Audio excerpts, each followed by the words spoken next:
మా వారి కుమార్తె రూతమ్మ కిడ్నీలు ఇన్ఫెక్షన్ అయ్యి శాంతిరామ్ హాస్పిటల్లో ఆపరేషన్ చేసినారు శుక్రవారం రోజు.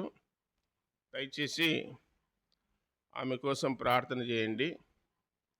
చిన్నకమ్మ లచ్చమ్మ కూతురు రూతమ్మ, ఆ రూతమ్మ భర్త పేరు బాలకృష్ణ. వాళ్ళు నంద్యాలలో ఉన్నారు. ఆ రూతమ్మకు కిడ్నీలు దెబ్బతిన్నాయని ఆపరేషన్ చేసినారు శాంతిరామ్ హాస్పిటల్లో. ప్రార్థన చేయండి. అలాగే మీరందరూ కూర్చున్నారు, సంతోషము. ఈరోజు మీకు చిన్న చిన్నవి ప్రశ్నలు క్విజులాగా మిమ్మల్ని ఒక 4-5 గ్రూపులకు కూర్చోబెట్టి క్విజులాగా పెడతారు. మేము పెడతాము. గెలిచిన వాళ్ళకు డిసెంబర్ 31వ తారీఖు ప్రైజులు ఇస్తారు. ఆ గ్రూపులకు 1, 2, 3 గ్రూపులకు. ఏమి పాల్గొనే వాళ్ళకు ఓడిపోయినా కానీ ఇచ్చాము, ఇబ్బంది ఏం లేదు. అంటే గెలిచిన వాళ్ళకు కొద్దిగా బాగుంటాయి ప్రైజులు, ఓడిపోయిన వాళ్ళకు కొద్దిగా మామూలుగా ఉంటాయి. మీరు ఆసక్తి ఎంత మటుకు వింటున్నారో వాక్యం అనడానికి అంతే. ఊరికి చిన్న పరీక్ష అంతే. మీకు అర్థమయ్యే భాషలోనే, మళ్ళీ కొత్త కొత్త ప్రశ్నలు కాదు, మీకు అర్థమయ్యేటివే. మనం ఇన్ని రోజులు వాక్యం వింటున్నాం కదా, ఆ వాక్యంలో నుండే మీకు కొన్ని విషయాలు తెలియజేస్తాము. మీరు ఒక 5 గ్రూపులుగా కూర్చుంటే పిల్లలు కూడా పెట్టుకోవచ్చు మీ మధ్యన. ఆ గ్రూపులో ఎవరైతే ఉన్నారో ఒక్కరు మాత్రమే ఆన్సర్ చెప్పాలి ప్రశ్న వేసినప్పుడు. అందరూ నేను చెప్తాను అనకూడదు. మీకు అడిగినప్పుడే మీరు చెప్పాలి. ఆ గ్రూపులో 5 మంది 10 మంది ఉంటే డిస్కషన్ చేసుకొని మీరు ఆన్సర్ చెప్పాలి. అర్థమైంది కదా? సరే, ఈరోజు నా దగ్గర పాటల పుస్తకాలు ఉన్నాయి. 2 ఉన్నాయి. ఈ జిప్ ఉంటుంది పాటల పుస్తకానికి, ఇది 180 రూపాయలు. జిప్పు లేనిదైతే ఇంతకుముందు 150 రూపాయలకు వచ్చిందా. ఇవి జిప్పు ఉన్నాయన్నమాట. మరి అవసరం ఉన్నోళ్ళు ప్రార్థన అయినాక మరి డబ్బులు దానికి పేమెంట్ చేసి తీసుకోవచ్చు. ఇప్పుడు దేవుని వాక్యంలో నుండి కొద్ది నిమిషాలు దేవుని వాక్యంలో నుండి రాజులు 2వ గ్రంథము 1వ అధ్యాయం. రాజులు 2వ గ్రంథం 1వ అధ్యాయం 1వ వచనం. రాజులు 2వ గ్రంథం 1వ అధ్యాయం 1వ వచనం. ఆహాబు మరణమైన తర్వాత మోయాబీయులు ఇశ్రాయేలుల మీద తిరగబడిరి. అహజ్యా షోమ్రోనులో ఉన్న తన మేడగది కిటికీల నుండి కింద పడి రోగి అయి, మీరు ఎక్రోను దేవతయగు బయల్జెబు నొద్దకు పోయి ఈ వ్యాధి పోగొట్టుకొని నేను స్వస్థపడుదునో లేదో విచారించుడని దూతలను పంపగా అని రాయబడింది. సరే, చిన్న మాట ప్రార్థన చేద్దాం. పరలోకపు తండ్రి, మహిమగల దేవా, యేసు ప్రభువా, మీ పాదాలకు స్తోత్రాలు నాయన. ఇంతవరకు ఆత్మతో సత్యముతో ఆరాధించే భాగ్యం ఇచ్చారు, మీకు స్తోత్రాలు. కొద్ది నిమిషాలు సమయం ఉంటుండగా జీవము గల మీ మాటలు వినాలని ఆశతోన్నాం. వాక్యం ద్వారా దర్శించండి, పరిశుద్ధాత్మ ద్వారా మా జీవితాలను సరిచేయండి. దేవా స్తోత్రములు, పరిశుద్ధుడా స్తోత్రాలు. మిమ్మల్ని ప్రేమించి ఎందరైతే చేతులు చాపి కానుకేశారో వారిని, వారి కుటుంబాలను దీవించి ఆశీర్వదించండి. ఆయన సంఘము క్షమాభివృద్ధి నొందుటకు దయచూపండి. దేవా స్తోత్రములు. చదువుకున్న వాక్య భాగాన్ని, ముందున్న వాక్య భాగాలను దీవించి ఆశీర్వదించి మాకు పంచిపెడుదురని, వాక్యము ద్వారా మేము ఉజ్జింపబడి మీ కొరకు బ్రతకడానికి, హత్తుకొని ముందుకు సాగడానికి కృపచూపుదురని ప్రియరక్షకుడైన యేసుక్రీస్తు వారి సర్వశక్తిగల జీవము గల నామమున స్తోత్రములు చెల్లించి బతిమాలి దీనులమై వేడుకొనుస్తున్నాము తండ్రి. ఆమేన్.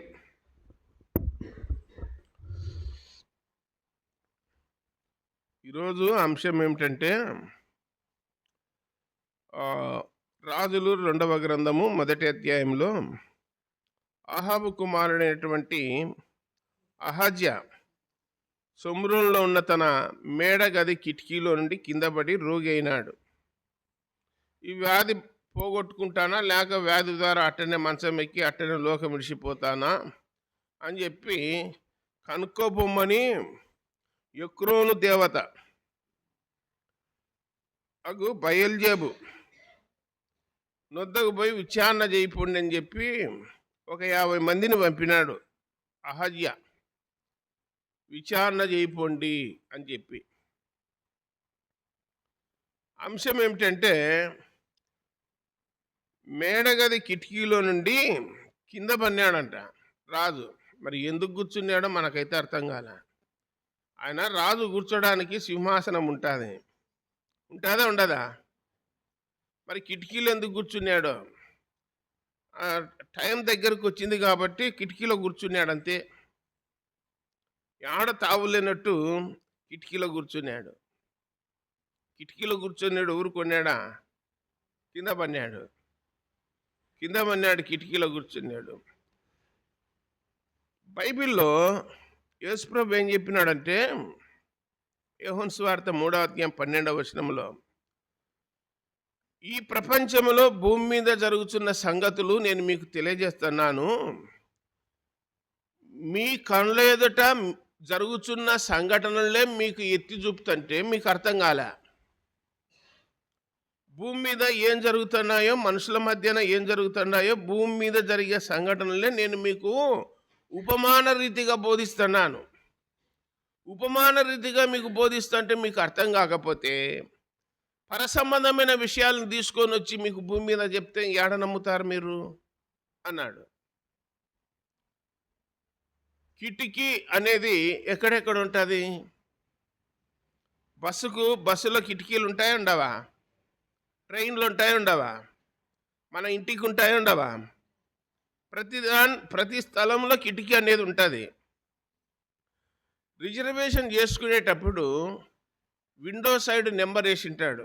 విండో అని పెట్టి నెంబర్ ఎచ్చాడు. రిజర్వేషన్ హైదరాబాద్ పోవాలనుకో, బస్సులో సూపర్ లగ్జరీలో టికెట్ మీద రాసింటాడు, ఈ నెంబరు కిటికీ సైడ్ ఉంటుంది అని చెప్పి రాసింటాడు. కొందరు ఏం చేస్తారంటే కిటికీ కాడనే కావాలంటారు. ఎందుకు అట్లా అంటుంటారు? గాలి వస్తుంది ఒకటి. రెండోది, వాళ్ళకు బస్సులో ప్రయాణం పడలేదనుకో, వాంతికి ఇంటికి వచ్చి కింద కక్కోవడానికి కిటికీ కాడ కూర్చుండేది. కొందరు ఎవరన్నా కిటికీ కాడ కూర్చుంటే, అయ్యా నువ్వు ఇక్కడ రానైనా నేను కూర్చుంటా అంటారు. లేపి అమాసపై కూర్చుంటారు కొద్దిగా ఇబ్బంది పడేవాళ్ళు. మనకు తెలుసా తెలియదు ఈ విషయం. మరి సంఘములో కూడా, స్థానిక మందిరములో సంఘములో కూడా కిటికీ అనేది ఉండాలన్నాడు. దేవుడు చెప్పింది నేను కాదు. ఆదికాండం 6వ అధ్యాయంలో నోవహు ఓడ తయారు చేసినాడా లేదా? ఓడకి ఏముంది? కిటికీ ఉంది.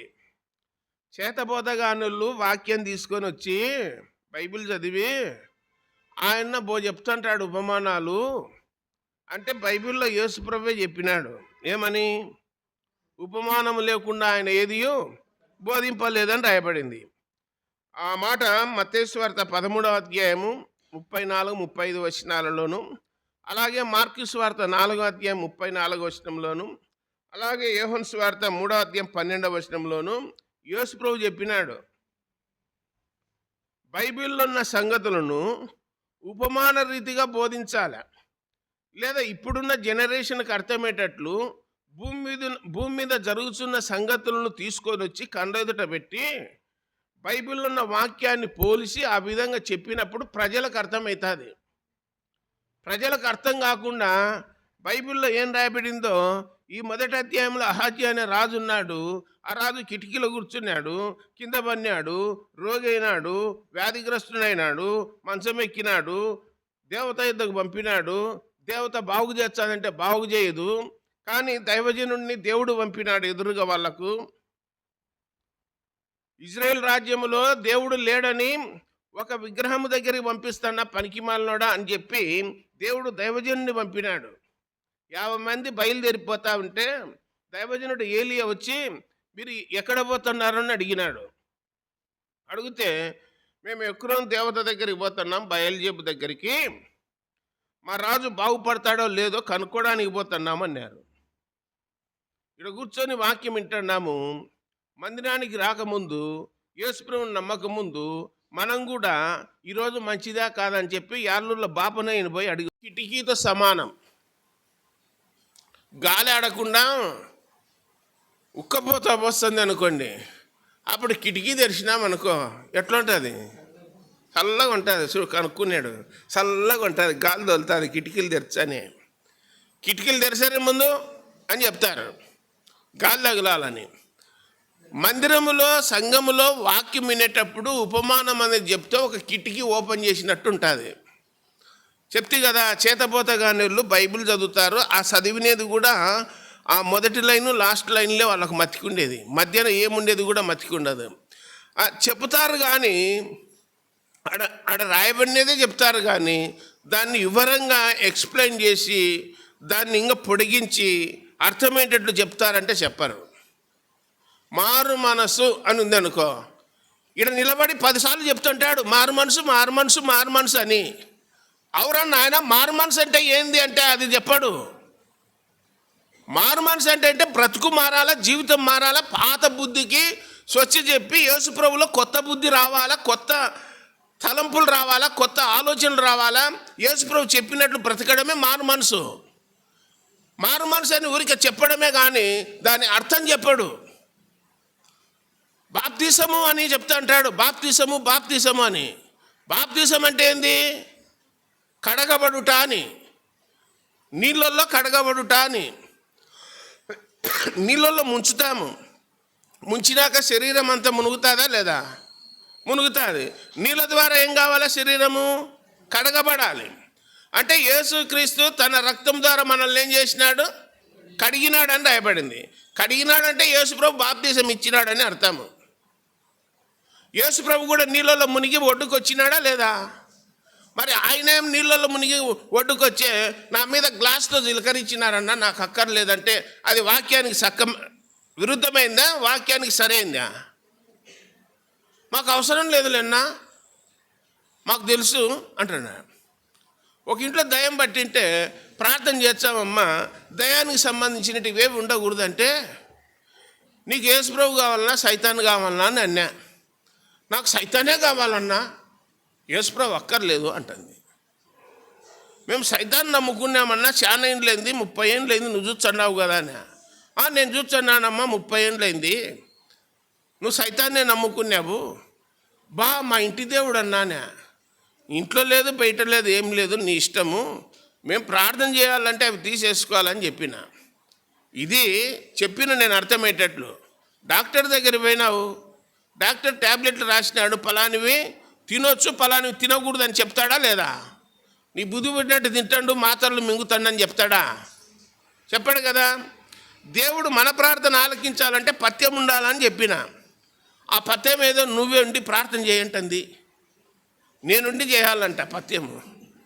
ఇది ఎక్కడ ఉందో చూడండి. ఏం మొత్తం మీద ప్రార్థన చేసి వచ్చినాము, మళ్ళా కనపడినాడు. మళ్ళా కనపడితే కోయలకుంట్లకు కూడా పోయినానన్నా, ఆమె తోలుకొని దయమిడిపించుకోనికి అన్నాడు. తిరుగురా నాయన, నీ బుద్ధి పుట్టినట్టు తిరుగు, కోయలకుంట్లో తిరుగు, ఆలగడ తిరుగు, సిరివెల్ల తిరుగు, నంద్యాల తిరుగు, అన్నీ తిరుగుతాడు. ఇంక ఈడాడ అని ఉండదు. తెగిన గాలిపాటం ఎక్కడ పోతుందో తెలియదు. దారం ఉంటే అది కంట్రోల్లో ఉంటుంది, దారం తెగింది అనుకో కంట్రోల్లో ఉంటుందా? ఉండదు. అట్లా ప్రతిదీ కూడా గ్రంథంలో రాయబడిన మాటలను ప్రజలకు అర్థమయ్యేటట్లు ఉపమానం చూపించి చెప్పాలన్నాడు దేవుడు. ప్రజలకు వచ్చిన వాళ్ళకంతా ఉపమానం చూపించే చెప్పినాడు. ఇంకా ఉన్నట్టు చదువుకొని ఇంటికి పోనీకి ఇంట్లో చదువుకోలేరు. బైబిల్ అందరి దగ్గర ఉందా లేదా? పలానా అధ్యాయం చదువుకోర్రా ఈరోజు అదే వాక్యం అంటే సరిపోదు. ఇంకా కాబట్టి కిటికీ అనే పదం నాకు కనపడతానే బైబిల్లో 10 కిటికీలు కనపడినాయి. కిటికీ అనే పదం కనపడతానే ఎన్ని కనపడినాయి? 10 కనపడినాయి కిటికీలు. నోహు ఓడకి ఏముంది? కిటికీ ఉంది. కిటికీ కింద పెట్టుకున్నారా పైన పెట్టుకున్నారా? పైన ఉంటుంది కిటికీ, పైగా ఉంటుంది కిటికీ. కింద కింద పెట్టుకుంటే దొంగలు కిటికీ తెరిచి చూస్తారా లేదా? ఇంట్లో ఏముండేది కనపడదు సామాన్ అంతా. అందుకే ఇప్పుడు ఏం చేసినారంటే సీసీ కెమెరాకు ఉంది వాకిలికే చిన్నది ఉంది రంధ్రము. అందులో నుండి చూచే భూతద్దం అన్నమాట అది. అందులో నుండి చూచే ఇంట్లో ఎవరున్నారనేది కనపడుతుంది. లేదా లోపల నీళ్ళు బయటికి చూసినా కానీ బయట ఎవరు వస్తున్నారనేది కనపడుతుంది. ఇది అంతా గీసేది లేకుండా సీసీ కెమెరాలే పెట్టుకున్నారు. ఇంటి ముందర ఎవరు పోతున్నా ఇంట్లో కనపడుతుంది. సెల్లుకు కూడా కనెక్షన్ ఇచ్చుకోవచ్చు. ఇప్పుడు నంద్యాలలో సీసీ కెమెరా పెట్టి దాని పాస్వర్డ్ సెల్లుకు పెట్టుకుంటే ఈడ వాక్యం చెప్తానే ఇంట్లో ఎవరున్నారనేది ఈయనే చూడవచ్చు. అలాంటి టెక్నాలజీ వచ్చింది ఇప్పుడు. కాబట్టి ఓడకు కిటికీ ఉంది. కిటికీ ఉపయోగపడలేదా? ఏం చేసినాడు నోవహు? కిటికీలో నుండి నీళ్లు తగ్గినాయా లేదా అంటే తెలుసుకోవాలంటే ఓడ కిటికీలో నుండి మొట్టమొదట పంపినది ఏ పక్షిని? కాకి బయటికి పోయింది. ఓడలో ఉన్నది కాకి. ఓడలో నుండి ఇప్పుడు ఎక్కడ పోయింది? బయటికి పోయి అక్కడ నుండి పొమ్మని కాదు నోవహు పంపినది, సమాచారం తీసుకొని రా అని చెప్పినాడు.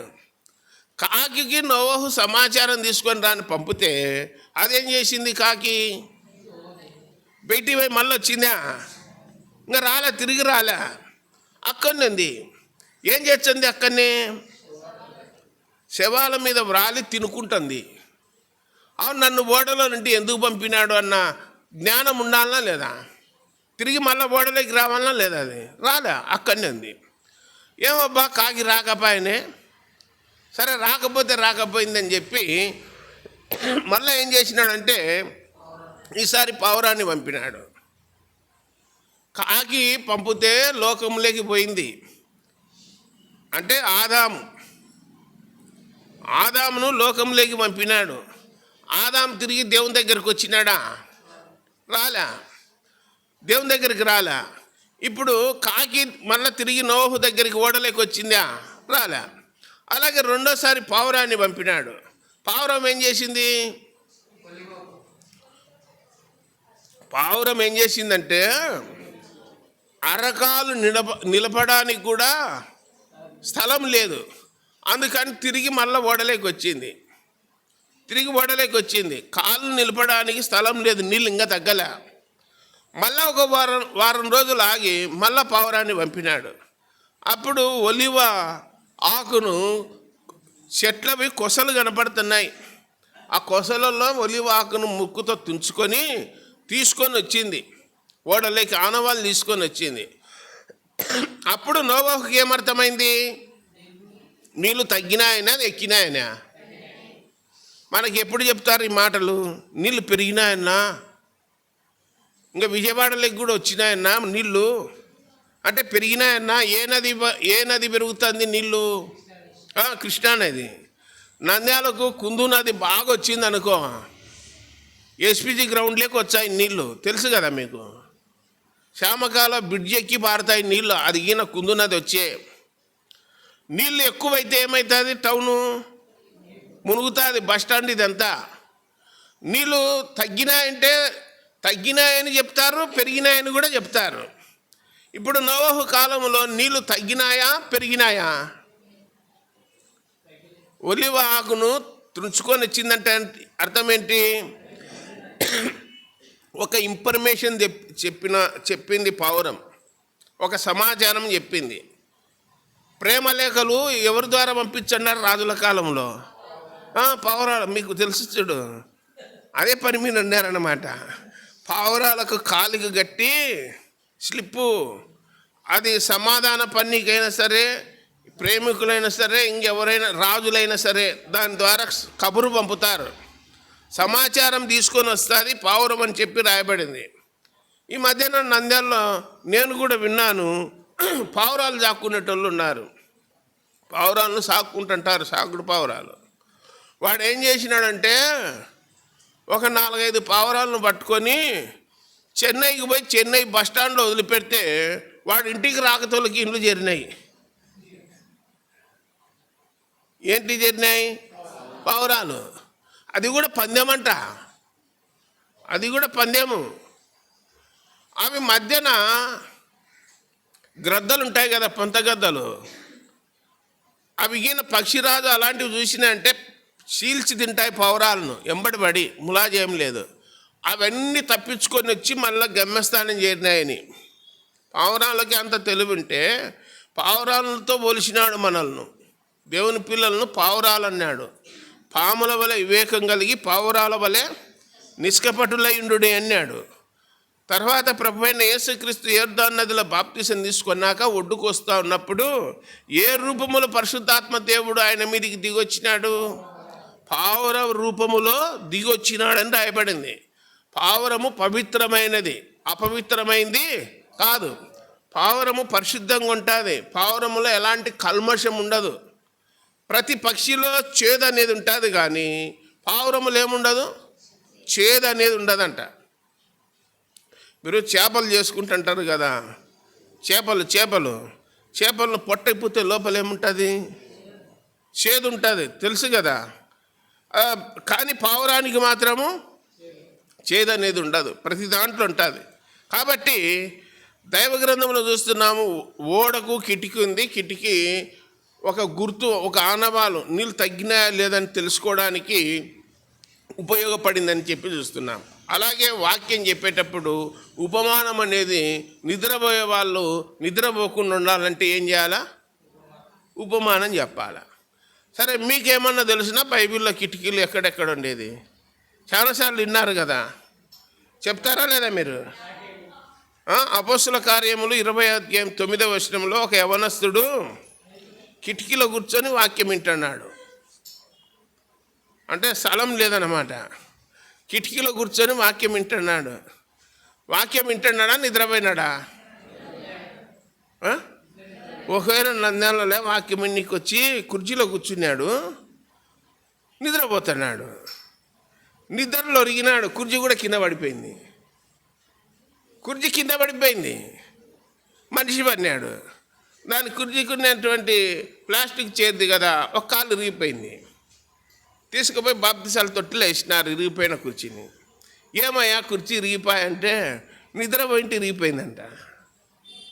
నిద్రపోయింటి ఇరిగిపోయింది. ఎక్కడంటే అక్కడ కూర్చొని నిద్రపోతే ఏమవుతుంది? ఐదుకనే యవనస్తుడు నిద్రపోయినాడు, గాఢ నిద్రపోయినాడు. 3వ అంతస్తులో నుండి ఏమైనాడు? కింద పడినాడు. కింద పడితే ఏమవుతుంది? కింద పడితే తలకాయ పగిలింది, రక్తం వచ్చింది, పానం పోయింది. దైవజనుడు పౌలు ఉన్నాడు, ప్రభువా ఎంత పని జరిగాను ఆయన, నేను ఉండుంటే ఈరోజు వచ్చిన ఆదివారం అని త్రోయ సంఘానికి వాక్యం చెప్పా, మరి మందిరానికి వచ్చి పలానోళ్ళ పిల్లోడు తలకాయ పగిలి చచ్చిపోయినాడు రా నాయన అని ఇంకా అందరూ ఏం చేస్తారంటే మందిరానికి ఎగరగొడతారు. ఎగరగొడతారా లేదా అని వెంటనే వాక్యం చెప్పేది ఆఫ్ చేసి మెట్లు దిగి పౌలు వచ్చి ఆ చనిపోయిన యవనస్తుని అంత పక్కకు పోరని చెప్పి ఆ చనిపోయిన యవనస్తుని ఇట్లా కౌగలించుకొని ప్రార్థన చేసినాడు. వెంటనే ప్రాణం వచ్చింది. తల్లిదండ్రులకు అప్పగించానని రాయబడింది. సంఘానికి ఎలాంటి రిమార్కు రాలేదు. మీరు ఎప్పుడన్నా ఆలోచన చేయండి, పలాని క్రైస్తవులు పలాని మీటింగుకు పోతూ యాక్సిడెంట్ అయింది, పలాని మీటింగుకు పోతే ఇట్లయింది అని ఎప్పుడన్నా పేపర్లో కానీ, పలాని సభలకు పోతుంటే ఇట్లా, గుత్తికి పోతుంటే ఇట్లయింది, లేకపోతే విజయవాడ పోతుంటే ఇట్లయింది అని ఎప్పుడన్నా విన్నారా? అదే వేరే దేవతల కాడికి పోతున్నారనుకో, శ్రీకాళహస్తో, తిరుపతో, శ్రీశైలము, లేకపోతే శబరిమల పోతున్నారనుకో, అందరూ పోయినారన్న ఎవరు మిగలలేదు. లోయలో పడిపోయిందంట భక్తులది బస్సు, మొత్తం పోయినారంట. యాక్సిడెంట్కి గురైనాయని చెప్పి లోకంలో ఎన్నో చూస్తుంటాం వార్తలు. పలానోళ్ళు మందిరానికి పోయి ఇట్లా భంగమైనారనే వార్తలు ఎప్పుడు రావు, అరుదుగు. ఎప్పుడో ఒక పారి 1000కి వచ్చాది అలాంటిది. అది వాళ్ళు సరైన వాళ్ళు కాకపోతే. కాబట్టి మేడగది కిటికీలో నుండి కింద పడినాడు. కిటికీలో కూర్చొని దైవజనుడు అక్కడ ఉన్నాడు. వెంటనే ప్రాణము వచ్చింది. తర్వాత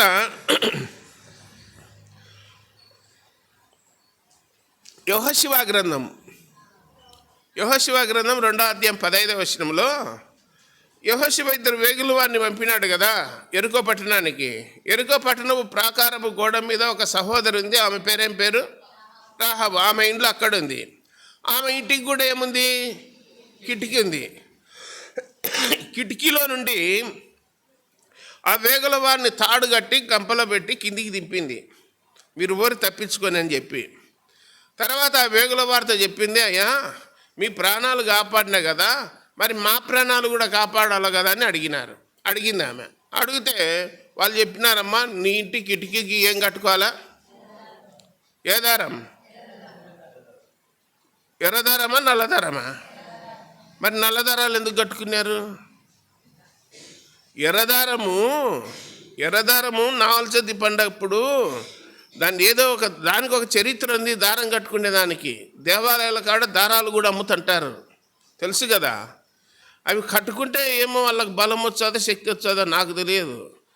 నువ్వు నెలలు కట్టుకుంటా, మట్టి పేరకపోతుంది, దానిలో వైరస్ చేరి గబ్బు పడతారు. ఇంకా పిల్లలకు కూడా కడితే వాడు నోట్లో పెట్టుకుని చుప్పుకుతుంటాడు, దాన్ని జ్వరం వచ్చేది, వాంతులు అవుతాయి, ఇబ్బంది పడుతుంటారు. అవసరమా మీకు? ఆ కిటికీకి కట్టుకోమని నేను ఏంది వీళ్ళకే చెప్పింటే సరిపోవు. రాహాబు నీవు ఒకటి కట్టుకో, నీ ఇంట్లో వాళ్ళని తల ఒకటి కట్టుకోర్రి, ఈ దారాలు ఉండేలను మేము బతికిచ్చామని చెప్పింటే అందరూ కట్టుకుంటే సరిపోయేది. కానీ ఎక్కడ కట్టుకోమన్నాడు? కిటికీకి కట్టుకోమన్నాడు. కిటికీకి దారం కట్టుకోమంటే మన వాళ్ళు మోసేతికి కట్టుకుంటారు, మణికట్టుకు కట్టుకుంటారు, అంతటా కట్టుకుంటున్నారు. ఇల్లేనా బెగుల వాళ్ళని కాపాడిన వాళ్ళు, దారాలు కట్టుకునే వాళ్ళు. ఇప్పుడు నల్ల దారాలు ఫ్యాషన్ అయింది. ఇది ఎందుకరంటే ఏమోలేనా, ఇదన్నా కొంచెం సాయం చేస్తాదేమని పెట్టుకునేమంటున్నారు. మామూలుగా లోకంలో వచ్చిన వాళ్ళను చూచే ఇబ్బంది ఏమన్నా కట్టుకోరు, మెడకు కట్టుకోరు, కాళ్ళకు కట్టుకొని తిరుగుతున్నాడు, ఎవడు అడగడు. కానీ మందిరాలకు వచ్చే వాళ్ళు కూడా ఏం చేస్తున్నారు? దారాలు కట్టుకొని వందనాలన్నా అంటుంది కొండ చుట్టూ లోకమే. కింద ఏందమ్మా కాలికంటే అది ఉందిలేనా అట్టనే అని చెప్తుంది. ఇంకొకడు బొట్టు పెట్టుకొని వచ్చినాడు, స్థుతులు చెల్లించే బొట్టు పెట్టుకొని వచ్చి వాడు నా కళ్ళలోనే పడినాడు. మరి ఇంత బల చేస్తున్నావు నన్ను, కాలికి బొట్టు ఉంది, పైన స్థుతులు చెల్లించన్నావు రొట్టె కోసం. దౌర్భాగ్యులు ఇట్లా తయారైనారు. లోకము కావాలా, లోకములో ఉన్న ఆచారాలు, సాంప్రదాయాలు, ట్రెండ్స్ అవి కావాలా, మళ్ళీ ఎవరు కావాలా? దేవుడు కావాలా. ఆదివారం దేవుడు కావాలా, 6 రోజులు లోకం కావాలా? సరే, రాహాబు కిటికీకి దారం కట్టుకున్నది. తర్వాత వాళ్ళు పోయినారు. ఆ ఇంట్లో చాలామందిని చేర్చుకున్నది. ఆ ఇంట్లో ఉన్న వాళ్ళంతా ఏమైనారు? రక్షించబడినారు, బ్రతికినారు అని. ఆ ఎర్రటి దారం ఏంటంటే ఆ ఇండ్లు డేంజర్లో ఉంది, దాని జోలి ఓవాకర్రి అని. ఆ ఇండ్లు డేంజర్లో ఉంది, దాని జోలి ఓవాకర్ అని చెప్పి ముందే ఇన్ఫర్మేషన్ ఇచ్చినారు ఇశ్రాయేల్ సైన్యానికి. యెహోషువ చెప్పినాడు, ఆమె ఇండ్లు తప్ప అన్ని నేలమట్టం చేయరన్నారు. హైదరాబాదులో హైడ్రా అనేది ఒకటి వచ్చింది, తెలుసా మీకు?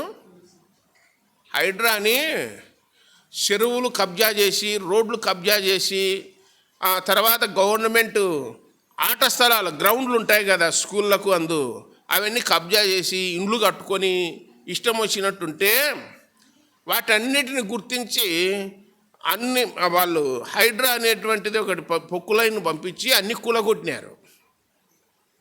అందులో నాగార్జునది కూడా ఒక ఫంక్షన్ హాల్ కూలగొట్టినారు. ములాజం లేదు, అందరిని కూలగొట్టుకుంటూ పోయినారు. ఎందుకు అట్లా కూలగొట్టినారు? కబ్జా చేసినారు, ఆక్రమించినారని. సర్వేలో తేలిందయా ఇవన్నీ కబ్జా చేసినట్టు అని చెప్పి మొత్తం డిమాలిష్ చేసి పెట్టినారు. కొందరైతే ఏడుస్తూ ఉన్నారు, మేము కొన్నామోయా, మేము కాగితాలు ఉన్నాయి చూడు, రిజిస్టర్ కాగితాలు ఉన్నాయని చూపించన్నారు. రోడ్ల మీదకి వచ్చి ఏం చేయాలో చూపించే దొంగ. ఇప్పుడు మన ఊరిలో మన మందిరం ముందనే రోడ్డు ఉంది, మందిరానికి ఎదురుగా ఉందని చెప్పి మీకు రిజిస్ట్రేషన్ చేసి ఇచ్చిన నేను. రోడ్డుని రిజిస్ట్రేషన్ చేసే చెల్లుతుందా? ఎవడో చేసి ఇచ్చినాడంటే ఏం చేస్తా, లబోదిబో అంటున్నారు. ఆ ఇంట్లో డేంజర్లో ఉంది, ఆ ఇంటి జోలికి పోవద్దు, దాన్ని కూల్చవద్దు అని చెప్పి యెహోషువ చెప్పినాడు. ఆ ఇంట్లో ఉన్న వాళ్ళంతా బ్రతికినారు. మిగతా ఇండ్లలో ఏమైనాయి? నేలమట్టమైనాయి. ఓడలో ఉన్నవారంతా 8 మంది బ్రతికినారు. సకల జీవరాశులు బ్రతికినాయి ఓడలో. 8 మంది బ్రతికినారు. రాహాబు ఇంటిలో ఉన్న వారందరూ బ్రతికినారు, మిగతా వాళ్ళంతా చనిపోయినారు, నిర్మూలన చేయబడినారు. ఇదే వరుసలో ఇప్పుడున్న ప్రపంచము, ఇప్పుడున్న లోకములో యేసు ప్రభుని ఎవరైతే అంగీకరించినారో, ఎవరైతే యేసు ప్రభునందు విశ్వాసం ఇచ్చినారో, ఎవరైతే దేవుణ్ణి ఆరాధిస్తున్నారో, ఎవరైతే మందిరానికి వస్తున్నారో వాళ్ళందరినీ బ్రతికించే బాధ్యత దేవుంది. మిగతా వాళ్ళంతా ఏమవుతారు? జలప్రలయములతో మిగతా వాళ్ళు ఏమైనారు? నీళ్ళల్లో కొట్టుకుపోయినారు, చనిపోయినారు. రాహాబు ఇంటిలో ఉన్న వారంతా బ్రతికినారు, మిగతా వారంతా ఏమైనారు? యుద్ధములో చనిపోయినారు, ఎరుకో పట్టణంలో ఉండేవాళ్ళు. మరి ఈరోజు కూడా ప్రభు అయిన యేసుక్రీస్తునందు విశ్వాసం ఉంచిన వాళ్ళనందరినీ బ్రతికించే బాధ్యత దేవుంది. మిగతా వాళ్ళ సంగతి నేరుగా పాతాళం పోతారని రాయబడింది గ్రంథంలో. ఆ సోషల్ మీడియాలో ఒక ఆమె చెప్తుంది, భారతదేశంలో పుట్టి, ఆంధ్రప్రదేశ్లో పుట్టి, తెలుగు ప్రజల మధ్యన పుట్టి, అమెరికా వాళ్ళ దేవుడో బీద దేవుని తీసుకొని వచ్చి ఈడ మీరు సువార్త చెప్తున్నారు, యేసుప్రభుని నమ్ముకుంటే పరలోకం లేకపోతే నరకమా, ఎవర్రా మీకు చెప్పింది అని దండిస్తుంది ఒక ఆమె. ఎవర్రా మీకు చెప్పింది అంటుంది. ఒక ఇంటర్వ్యూలో చెప్తా ఉంది, ఎవర్రా చెప్పింది కాదమ్మా, దేవుడు చెప్పినాడు, దేవుడే చెప్పింది, సాక్షాత్తు దేవుడే, బ్రతికించే దేవుడే చెప్పినాడు, పరలోకానికి నేనే మార్గము, నేనే సత్యము, నేనే జీవం అని చెప్పినాడు, ఈ సత్యాన్ని గ్రహించండి చాలు అని మిగతా వాళ్ళు వివరణ ఇచ్చినారు. దేవుడు చెప్పమన్నాడు, చెప్తున్నాము, నువ్వు నమ్మితే నమ్మొచ్చు, లేకపోతే లేదు, నీ ఇష్టం. అది ఏం బలవంతం చేస్తున్నానా? నిన్ను నరకం తప్పించుకోమని ఏమి బలవంతం చేస్తున్నానా? దేవుడు ఇది ఫలాని మార్గము, ఇది పరలోకం పోతుంది, నా ఇందు విశ్వాసం ఉంచండి, నన్ను నమ్ముకోండి అని చెప్పమన్నాడు. మేము చెప్తున్నాము, మీరు నమ్ముకుంటే పరలోకం పోతారు, నమ్మకపోతే నరకానికి పోతారు. ఇదేం ఇందులో ఏమి పెద్ద సైంటిస్టు టెక్నాలజీ ఏమి లేదు, దీంట్లో జనరల్గా ఉంది, ఇది పెద్ద ఇబ్బందికరమైనది ఏంది కాదు అని చెప్పినాం. కాబట్టి ఆ దైవ గ్రంథంలో రాహాబు కుటుంబీకులు బతికినారు. దానియేలు గ్రంథం 6వ అధ్యాయం 10వ వచనం ఏమనింది? ఇట్టి శాసనము చేయబడినని ఎరిగియుండియు దానియేలు ప్రతిదినం ముమ్మారు ప్రార్థన చేయించు దేవుని స్తుతించుచు వచ్చాను అని రాయబడింది. యెరూషలేము వైపు కిటికీలు తెరిచి ప్రార్థన చేయించు ఉండేనని రాయబడింది. ఎవరు ప్రార్థన చేస్తున్నారు? దానియేలు. ప్రార్థన చేసి పట్టుకపోయి ఎక్కడేచ్చారు? సింహాల బోనులో. మరి సింహాల బోన్లో ఏడ్చాడనే కానీ ప్రార్థన మానుకున్నాడా? ఇంకా చేస్తానే ఉన్నాడా? చేస్తానే ఉన్నాడు. ఏమన్నా భయపడినాడా? సింహాల బోన్లు ఏడ్చా. అదే మనల్ని ఎవరైనా మీరు గీన ప్రార్థన పోయినారంటే మిమ్మల్ని సింహాల బోన్లు ఏడ్చామన్నారు అనుకాడ, కాంపౌండ్ కాడ నిలబడి ప్రార్థన పోతే సింహాల బోన్లు ఏడ్చాము అన్నారు అనుకాడ నిలబడి ఎవరన్నా వచ్చి, మనం ఉంటామా? ఇడా ఉంటామా? అసలు ఉన్నాము. అదే నా కోరిక ఏంటంటే, వాక్యం చెప్పేటప్పుడు ఇట్లా చెప్పేటప్పుడు వచ్చి నేను నేర్చామాయి అన్నా కానీ ఏం ఇబ్బంది ఏం లేదు. బ్రతికిచ్చేది ఎవరు? దేవుడే. శద్రకు మెషకు అభిజ్ఞగులను తీసుకుపోయి ఎక్కడేచ్చామన్నారు? అగ్నిగుండం లేచి వేసుకోర్రా నాయన అన్నారు. నీకు కూడా చేతగాల వాళ్ళకు. వీళ్ళు నడుచుకుంటూ పోయినారు లోపలికి. మీకెందుకురా అంత శ్రమ, మేమే పోతున్నామని చెప్పి లోపలికి పోయినారు. అగ్నిగుండాన్ని ఎట్లా మార్చినాడు దేవుడు? ఏసీ గదిలాగా చేసినాడు అగ్నిగుండాన్ని అని గ్రంథంలో రాయబడింది. చల్లగా ఈ ముగ్గురిని వచ్చే నలుగురు మాట్లాడుకుంటున్నారు. ఏమా శద్రకు మెషకు బాగున్నారా? బాగున్నావు స్వామి, నీ దయ వలన. ఏదో యెరూషలేములో ఉంటిమి, మమ్మల్ని బానిసలుగా తీసుకొచ్చి ఇక్కడ వేసినావు, ఏం చేస్తావు? ఈడ కూడా మాకు ఇట్లాంటి కష్టాలు ఇబ్బందులు ఎదురవుతున్నాయి, అయినా నీ మీద రోషం కలిగిన వాళ్ళం కాబట్టి ఇంకా నువ్వు మళ్ళీ వచ్చినావు మాతో మాట్లాడనీకి. ఇక ఏం సంగతి అంటే, పరలోకానికి వచ్చారులే, ఏమి ఇబ్బంది పడాకరని చెప్పి దేవుడు సలహా ఇచ్చినాడ. వాళ్ళ సంభాషణ అది. సంభాషణ చెట్టు కిందనో అరుగు మీదనో కాదు, అగ్నిగుండంలో వాళ్ళ సంభాషణ. ఈయన చూసి మీరు ఇంకా వ్యవహారం చేస్తున్నారా అంటున్నాడు. ఎవరు? నెబుకద్నెజర్ రాజు అగ్నిగుండంలోకి తొంగి చూసినాడంట. దేంట్లోకి? అగ్నిగుండంలోకి తొంగి చూసి ఎవరు కనపడినారు? మనం ముగ్గురు నేసింటే నలుగురున్నారే, మీరు చూస్తున్నారా అంటున్నాడు పక్కన వాళ్ళను. ఏం సినిమా నా సున్నీకి అది మీరు చూస్తున్నారు అంటున్నాడు. వాళ్ళు చూసి అవయా నలుగురున్నారు, నలుగురు ఉన్నారు, మరి మనం ఎంతమంది వేసినాము? అబ్బో 4వ వాని రూపం ఎట్లుంది? దేవదూతల రూపంలో ఉన్నాడు నాయన, వీళ్ళ దేవుడే నిజమైన దేవుడు అని చెప్పి పెద్ద పెద్ద డాక్టర్లు నల్ల బిల్లంపి పరీక్ష పెట్టినాడు. భూతద్దం పెట్టి మొత్తం ఎతికినాడు. ఎంట్రుకలు కాలిపోయినాయా, అగ్నివాసన వచ్చిందా ఏమన్నా అని. ఏమి లేదు. బయట ఎట్లున్నారు, అగ్నిగుండంలో కూడా అట్టనే ఉన్నారు.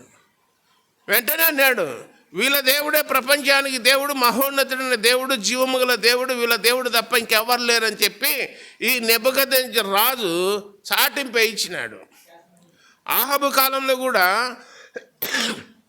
ఏలియా దేవుడే దేవుడు అని చెప్పి అక్కడున్న ఇజ్రాయేల్ జనాంగం అంతా ఒక మాట మీద నిలబడినారు. యెహోవాయే దేవుడు అని చెప్పి రుజువు చేసినాడు ఏలియా. ఈ ముగ్గురు వ్యక్తులు కూడా పరలోకములో ఉన్న దేవుడే దేవుడు అని చెప్పి రుజువు చేసినారు. మరి కోటపాట్లో ఉన్న మనం ఏం చేయాలా? యేసుప్రభు దేవుడు అని రుజువు చేయాలా లేదా? ఎట్లా చేయాలంటే మన జీవితము ద్వారా, మన క్రియల ద్వారా, మన బ్రతుకు ద్వారా, మన మాటల ద్వారా, మన తలంపుల ద్వారా యేసుప్రభు దేవుడు అని రుజువు చేయాలి. లోకంలో ఉన్న వాళ్ళకంటే మనం అన్యాయంగా ఉన్నామంటే దేవుడు మెచ్చడు, లోకం మెచ్చదు. లోకము బయటికి దొబ్బుతుంది, దేవుడు బయటికి దొబ్బుతాడు. తెలుసా మీకు? లోకము బయటికి దొబ్బుతుంది, దేవుడు బయటికి దొబ్బుతాడు. ఎందుకంటే అక్కడ నిలిచలేరు, ఇక్కడ నిలిచలేరు. ఎందుకు? 2 తలంపుల మధ్యన తడబడుతున్నారని. లోకం కావాలా, దేవుడు కావాలంటే దేవుడు ఒప్పుకోడు, లోకం ఒప్పుకోదు. ఉంటే లోకములు ఉండాలా, లేదంటే దేవునిలో ఉండాలని చెప్పి రాయబడింది. కాబట్టి వాళ్ళైతే సాక్ష్యంగా నిలబడి యేసుప్రభువే దేవుడు అని రుజువు చేసినారు.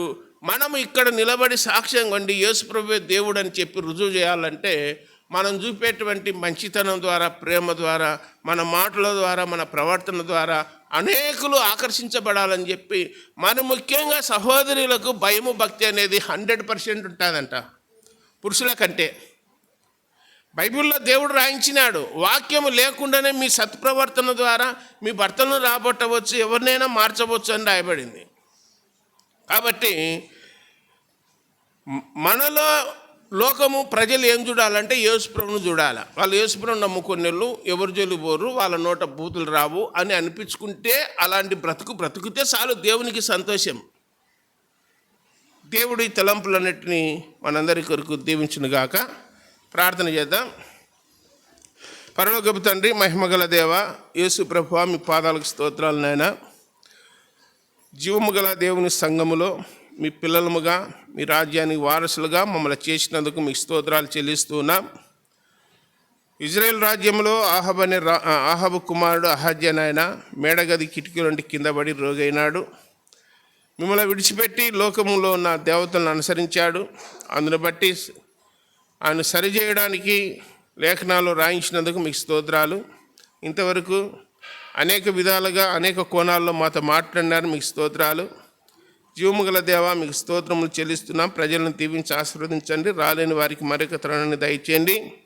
మమ్మల్ని అందరినీ కాపాడండి. మీ దాసరాలు కమలచ్చమ్మ గారి కుమార్తె రూతమ్మ కోసం ప్రార్థన చేస్తున్నాం. సాయంత్రం హాస్పిటల్ ఆపరేషన్ చేస్తున్నారు కిడ్నీల కోసము.